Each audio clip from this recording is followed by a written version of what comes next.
Fala galera, beleza? Sejam bem-vindos a mais um vídeo do canal Mistérios Curiosos. Bom, como nós estamos aí em clima de Halloween, né?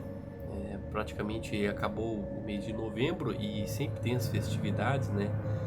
De Dia das Bruxas. E eu decidi aqui contar um pouquinho mais sobre a história, a verdadeira história do massacre da Serra Elétrica.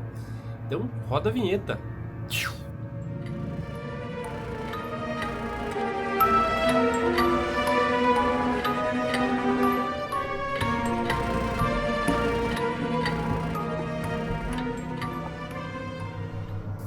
Bom, gente, qualquer pessoa aí adora esses filmes de terror, né? Principalmente aqueles que tem muito sangue, tripa, coisas sobrenaturais, OVNIs, né?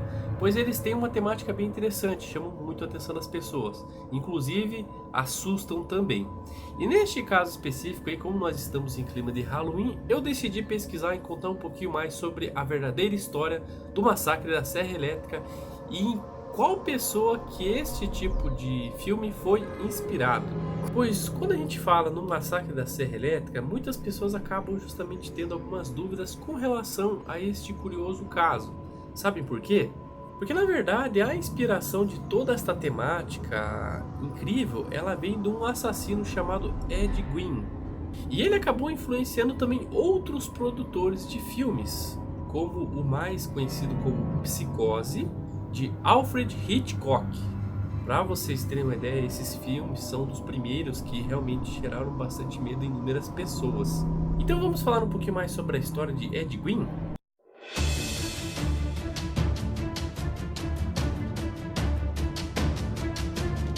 Bom, para quem não sabe, esse assassino chamado Ed Gein, ele foi um dos autores que acabaram inspirando esse Leatherface, né, que seria o massacre da Serra Elétrica. Pois ele nasceu no dia 27 de agosto de 1906, em La Crosse, estado do Wisconsin, nos Estados Unidos.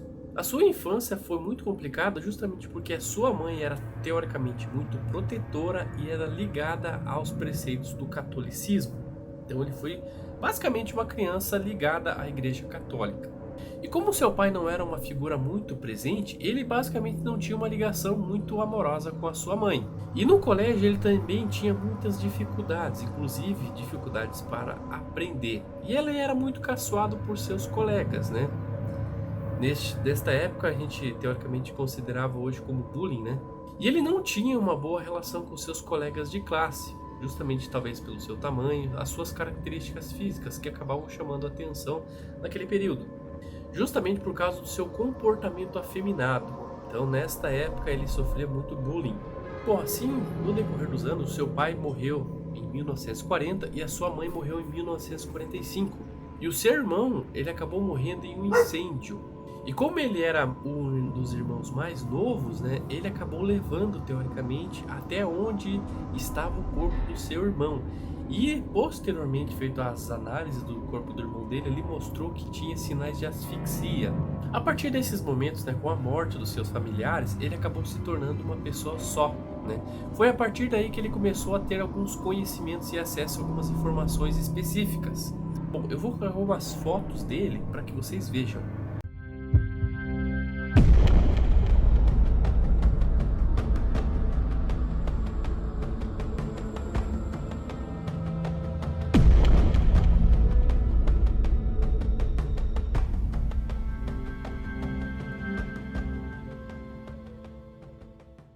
A partir daí, os seus interesses por morte e coisas relacionadas ao ocultismo acabaram se tornando interessantes, e ele começou a pesquisar sobre isso. Trabalhava na fazenda por conta própria e morava sozinho em uma casa enorme. Sentindo-se sozinho, passou a utilizar apenas um pequeno quarto perto da cozinha, deixando os demais cômodos trancados. Aceitava ajudar qualquer um que pedisse em troca de pouco dinheiro, e recebia comida das esposas de quem o contratava. Algumas mulheres se sentiam incomodadas com a maneira que Ed as olhava, outras achavam engraçado. Não se sabe exatamente em que momento Ed Gein desenvolveu interesse na anatomia do corpo feminino. Lia sempre os obituários da cidade e demonstrava grande interesse nas atrocidades nazistas, principalmente nas experiências médicas realizadas em pessoas nos campos de concentração. Nesta época, alguns desaparecimentos começaram a ocorrer. Primeiro, 2 garotas que moravam na região. Após isso, 2 homens que depois descobriu-se que haviam contratado Ed como guia de caça, já que ele era um bom conhecedor das matas que cercavam a cidade. Na época, ninguém havia associado tais desaparecimentos com Ed Gein. A partir daí, a sua vontade de matar era quase que específica. Ele simplesmente queria matar e fazer coisas realmente bizarras com os corpos dessas vítimas. Pois o Sr. Gwyn, ele era procurado pela morte da senhora Bernica Warden, ainda assim como sendo suspeito em novembro de 1957. O corpo desta mulher foi encontrado no quintal de sua casa. E essa senhora Warden, ela teve o corpo decapitado e muitas partes do seu corpo estavam teoricamente sendo utilizadas em outras coisas. Sempre um homem solitário, introspectivo, que pouco se comunicava com a vizinhança, o que nos impede de saber muitos detalhes de sua vida até a descoberta de seus crimes. Ele frequentava como qualquer outro os estabelecimentos comerciais da cidade. Quase sempre estava em um bar chamado Taverna dos Hogan. Na tarde de 8 de dezembro de 1954, um fazendeiro entrou no local para tomar uma bebida. Era uma tarde fria de inverno, quando ele descobre com horror um grande rastro de sangue pelo piso de madeira, como se um corpo tivesse sido arrastado enquanto sangrava. Mary Hogan, a dona do bar, havia desaparecido. Ela era uma mulher considerada obscena por ser dona de um bar. Alguns dizem que ela conversava como se fosse um homem. Era conhecido pelo apelido de Blood Mary. Após algumas buscas, seu corpo não foi encontrado e o caso ficou sem solução. Sendo que os cortes eles eram muito semelhantes aos utilizados por caçadores, onde eles degulavam a vítima, né, para tirar o sangue, né? Muitas partes eram decepadas. Então, ele realmente fazia algumas experiências bem bizarras com esses corpos dessas vítimas. E a partir do momento que a polícia teve acesso à sua propriedade, foi basicamente descoberto algo totalmente fora do normal, né? Crânios, ossos, peles, peitos, corações, sabe? Órgãos totalmente fora do corpo. Eram basicamente uma cena de terror, onde ele fazia, teoricamente, peças com corpos humanos, né? Ele decepava, fazia basicamente objetos com pele humana, sendo que muitos desses utensílios eram basicamente feitos por ele mesmo à mão, muitos deles costurados. Aí que surge basicamente a inspiração, né, referente ao filme do Massacre da Serra Elétrica. Eu vou colocar um pequeno vídeo contando essa história para que vocês vejam. Em novembro de 1957, um novo desaparecimento. Desta vez, uma mulher de 60 anos. Bernice Warden, dona de uma loja de ferragens, desapareceu. No local, não havia nenhum sinal de roubo. Todo o dinheiro do caixa estava lá. Mas havia novamente um rastro de sangue. Aparentemente, não haviam testemunhas. Frank Warden, filho de Bernice, em uma busca pelo local, examinou o livro de vendas do estabelecimento e notou que, naquele dia, havia um último nome listado na página de vendas a prazo: Ed Gein. Frank avisou a polícia que decidiu fazer uma busca na casa de Ed, mesmo antes de amanhecer. A casa por fora era bastante mal cuidada. Não havia energia elétrica. Um ambiente bem escuro tomava conta do lugar. Decidiram primeiro entrar em uma granja que era anexada à casa de Ed. Ao entrar, o policial esbarrou com o ombro em algo pendurado.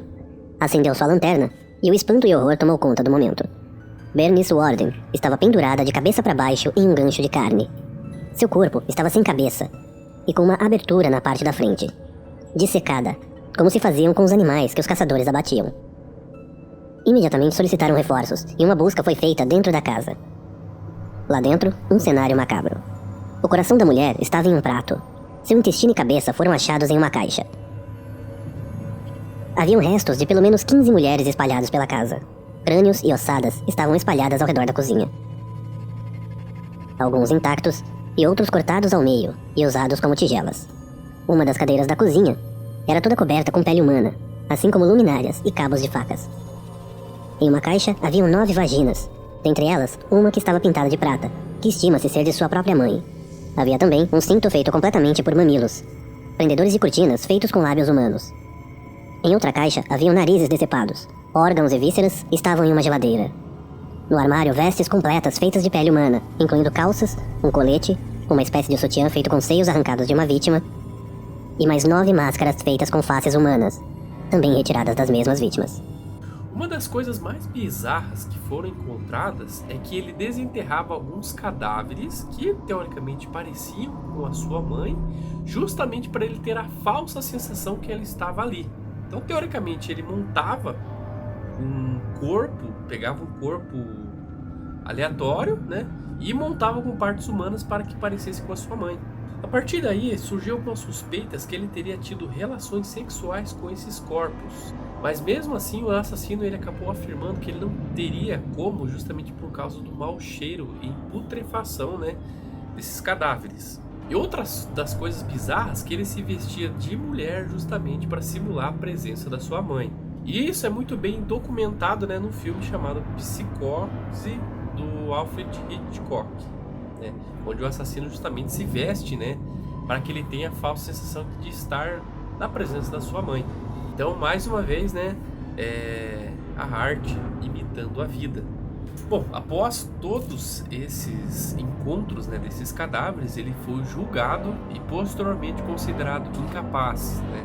Teoricamente, ele não seria considerado uma pessoa sã, teria algum tipo de problema ou distúrbio mental. E posteriormente ele foi enviado a um hospital psiquiátrico.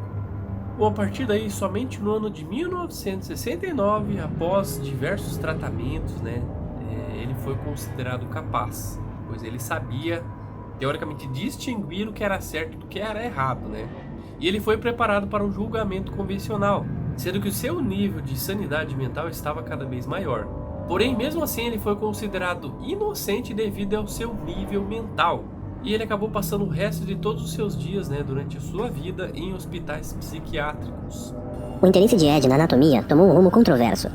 Ele visitava vários cemitérios, exumava cadáveres femininos, dissecava e mantinha algumas partes do corpo, incluindo a cabeça, os órgãos genitais e alguns dos órgãos internos como coração, fígado, intestinos, entre outros. Ed tinha um interesse bizarro na genitália feminina. Após desenterrar os cadáveres, com uma faca, ele cortava e usava como se fosse um brinquedo erótico, costurando-a em calcinhas. Ed passou a não estar mais satisfeito com os cadáveres. O que se entende é que em sua mente, ele precisava de corpos frescos, seus próprios cadáveres. Ed Gein foi preso, mas seu julgamento foi adiado por 10 anos. Ele havia sido considerado esquizofrênico e insano. Em sua mente, ele tinha poderes de ressuscitar os mortos. Então o Sr. Ed Gein, ele acabou permanecendo nesse estado mental deplorável, né? Até o dia 26 de julho de 1984, quando ele acabou morrendo simplesmente de parada cardíaca, justamente em decorrência de um câncer. E apesar disso, ele acabou deixando todo esse legado de terror, destruição que causou em muitas famílias, né? Então a sua história posteriormente foi justamente inspirada em muitos filmes de terror que fizeram sucesso. Infelizmente, muitas pessoas acabavam pagando muito caro, né, por terem seus corpos totalmente decepados, destruídos, feitos inúmeras coisas, né? Muitas famílias, infelizmente, não conseguiram rever esses corpos, justamente por causa do estado em que foram encontrados, né? Então, devido a todo esse sofrimento, né, infelizmente esse caso acabou entrando para a história como um dos mais aterradores até então. Os médicos concluíram que a perda da mãe desencadeou todos esses fatos. Ele supria a falta dela com cadáveres e chegava até a usar as roupas feitas com pele humana, sentindo-se uma mulher. Em 1968, enfrentou um julgamento de 9 dias e foi considerado culpado e condenado a passar o resto de seus dias em um hospital psiquiátrico. Sua casa, misteriosamente, foi incendiada. Em 26 de julho de 1982, Ed Gein morreu. Uma parada respiratória foi a causa. Desta vez, ele foi enterrado onde sempre desejou estar, ao lado de sua mãe. E para você que não sabia, esta história foi justamente inspirada, né, na criação do filme O Massacre da Serra Elétrica. Claro que quando o produtor vai gerar esses filmes, eles pegam todo um contexto, né, que seja similar para posteriormente colocar, né, nas telinhas para que você possa conhecer.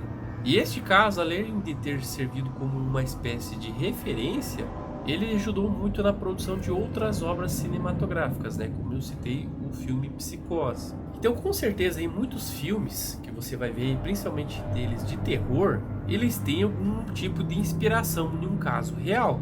Então fique muito ligado, principalmente esses filmes como O Exorcista, Atividade Paranormal. É claro que vai ter algum tipo de relação histórica real, né? Porque justamente esses filmes, eles têm os efeitos especiais justamente para chamar a atenção das pessoas, né? É claro que muitas coisas são realmente impressionantes, difíceis de acreditar, mas elas podem acontecer, né? Temos vários fatos concretos aí que comprovam várias sessões de exorcismo, né? A própria igreja reconhece que esse tipo de coisa existe, né? E muitos filmes são baseados nisso. A história de Ed Gein gerou alguns personagens de filmes, dentre eles Norman Bates, de Psicose, Buffalo Bill, de O Silêncio dos Inocentes, Leatherface, de O Massacre da Serra Elétrica, além de músicas de algumas bandas, como Slayer, Cannibal Corpse, Mudvayne, John Five, entre outros. Então, boa parte dos filmes de terror são justamente criações inspiradas em acontecimentos reais. Então, fique ligado aí para qualquer tipo de filme que você veja, né, que tenha escrito baseado em fatos reais, você possa conhecer o contexto real também. Isso é muito interessante.